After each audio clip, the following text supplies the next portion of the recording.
இப்போ சித்தர் வழிபாடு யாரெல்லாம் பண்ணலாம்? நான் முதல்லயே சொன்ன மாரி, ஒரு வருடத்திற்கும் ஒரு சித்தர் ஜீவ சமாதி இல்லைன்னா சித்தருடைய வாழ்ந்த இடங்கள்ல நம்ம போயிட்டு வர்றது அப்படிங்கிறது ரொம்ப சிறப்பாக இருக்கும். எல்லாருமே போகிறோமானா நம்மளை அறியாமல் அந்த சித்தரோட இருக்கக்கூடிய இடங்கள், சித்தருடைய எதாட்டி அந்த வாழ்ந்த இடமோ ஒரு பொருளோ நம்மளை வந்து சேருமானா நம்மளை வந்து சேரும். அது நமக்கு அறியாமை நமக்கு தெரியாமல் இருந்திருக்கும். இப்போ பாம்பாட்டி சித்தர்னு சொன்னாங்க. இந்த பாம்பாட்டி சித்தர்னு சொல்லக்கூடிய இடம் வந்து எங்கன்னு பார்த்தீங்கன்னா மருதமலை. கோயம்புத்தூரில் இருக்கக்கூடிய மருதமலை அப்படிங்கிற இடத்துல பாம்பாட்டி சித்தர் வாழ்ந்ததாக நம்ம பார்க்குறோம்.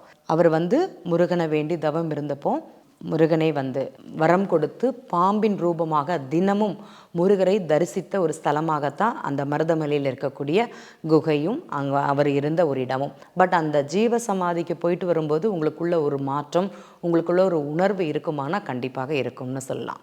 ஏன் இந்த இடத்துல இதை பதிவு பண்ணுறேன்னா, எனக்கு சுவாமியே இல்லை, எனக்கு எந்த சாமியும் கை கொடுக்கல, எனக்கு எந்த சாமியும் வழிகாட்டலை அப்படிலாம் கிடையாது.